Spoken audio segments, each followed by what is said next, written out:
Most people believe that to get rich, you need to be extraordinarily smart. You need complex algorithms, secret market signals, and a high IQ that can parse financial reports in seconds. But what if the man who helped build the single most successful investment engine in history believed the exact opposite? Charlie Munger was not interested in being brilliant. In fact, he spent his entire life obsessing over a completely different goal, simply avoiding stupidity. And while the rest of Wall Street burned billions chasing the next big trend, Munger quietly accumulated one of the greatest fortunes in human history, using a psychological framework that almost everyone overlooks. He called them mental models, but they are not academic formulas. They are cognitive weapons, designed to strip away emotion, expose hidden traps, and force your brain to see reality as it truly is. So why do most investors fail? While those who master these models seem to compound wealth almost effortlessly, the answer begins with a bizarre psychological paradox, one that explains why smart people make catastrophic financial mistakes. Think about the way you make decisions today. When you look at a business or an investment, your mind naturally asks, how can I succeed? How can I double my money? What is the upside?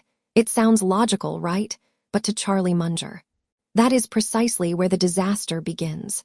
Munger relied on a strategy borrowed from classical mathematics, inversion.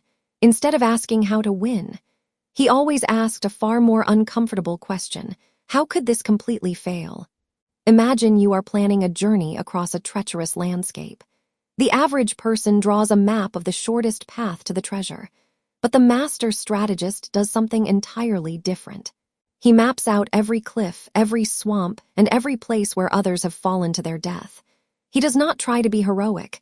He simply makes it impossible to die. When applied to money, inversion changes everything.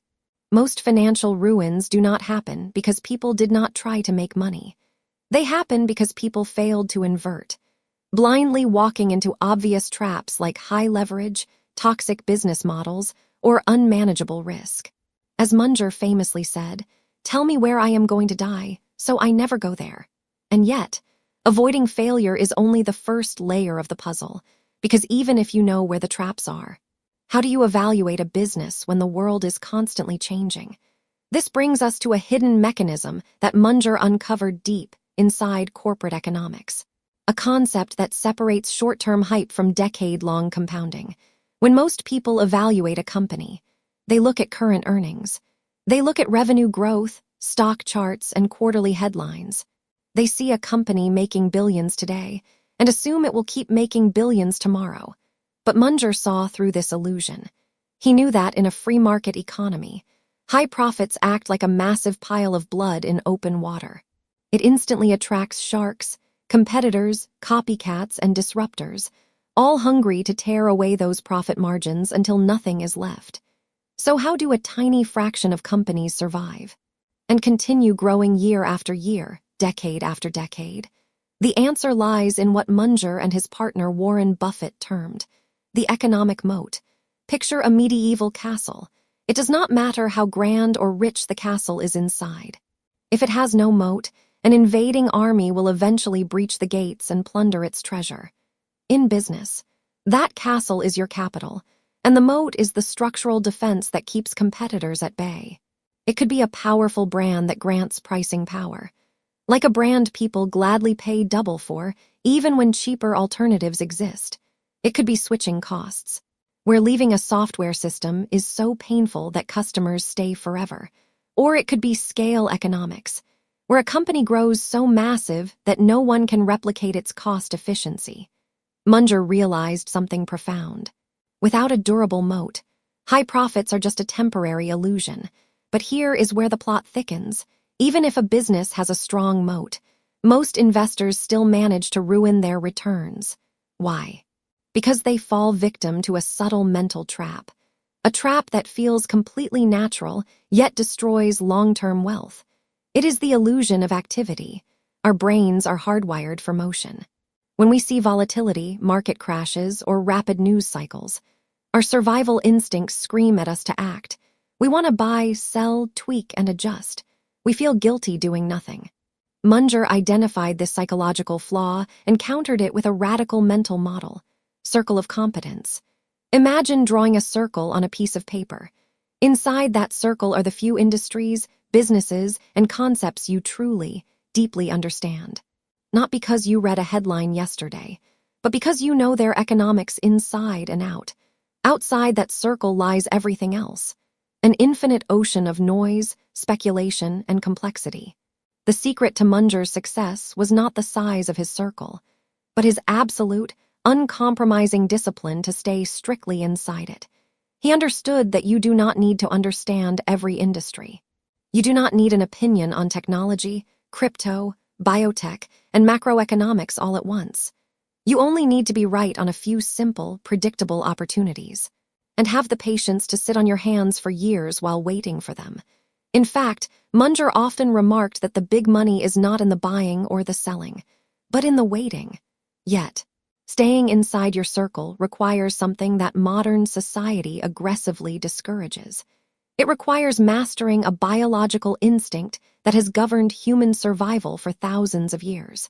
To understand this instinct, imagine living 10,000 years ago on an open plain. You see a group of people suddenly turn and run in terror. Do you stand there and analyze the situation, or do you run with them? Those who paused to analyze were eaten. Those who ran without thinking survived. That evolutionary programming still lives inside your brain today. In behavioral economics, it is known as social proof, or the herd mentality, when everyone around you is buying. Panic sets in if you do not join, when everyone is selling in horror. Fear convinces you that the end of the world has arrived. Munger recognized that financial markets are specifically engineered to exploit this ancient brain pathway. When prices rise, human nature feels safe. When prices collapse, human nature feels endangered. But in value investing, safety and risk are inverted. When a great business drops 50% in price, it has not become more dangerous. It has become significantly safer and vastly more attractive. Yet, social proof forces the average investor to run away precisely when the opportunity is greatest. Munger trained himself to act like an alien observing human emotion. When the crowd panicked, he stepped forward with quiet discipline. When the crowd became euphoric, he backed away. However, mastering your emotions is still not enough if you ignore the hidden physics that control every decision you make. This leads us to perhaps the most dangerous blind spot in all of personal finance: second-order thinking. First-order thinking is simple, fast, and satisfying. It asks, what is the immediate result of this action? Second-order thinking asks a much harder, more uncomfortable question. And then what? Consider a simple example. A company decides to cut its research and development budget by 50%. First-order consequence: immediate profits jump, the stock rallies, and executives celebrate short-term earnings. Second-order consequence: 3 years later, the pipeline of new products dries up. Competitors leapfrog the company, customers abandon the brand, and the business enters a terminal decline. Most people live entirely in the world of first-order effects. They want immediate gratification, fast profits, and quick solutions. But long-term wealth, real, enduring wealth, is built entirely in the domain of second-order and third-order consequences. When you spend money on leverage to buy assets you cannot afford, first-order, you feel wealthy today. Second-order, you become fragile to unexpected shocks. Third-order, a minor market correction wipes out your entire balance sheet. Munger saw the world not as a series of isolated events, but as a complex web of cause, effect, and delayed feedback loops. And when you connect all these mental models together, something remarkable happens. You begin to realize that financial freedom is not about predicting the unpredictable. It is about building a system of thinking that protects you from your own worst impulses. Charlie Munger did not achieve legendary success by possessing secret information. He achieved it by taking basic, timeless truths and practicing them with extraordinary, unyielding consistency. He inverted problems to avoid catastrophe. He searched for businesses protected by durable moats. He stayed strictly within his circle of competence, resisted the psychological pull of the herd, and measured every choice by its second-order consequences. Money, in its purest form, is merely a reflection of how accurately you perceive reality when you remove distortion, emotion, and short-term noise.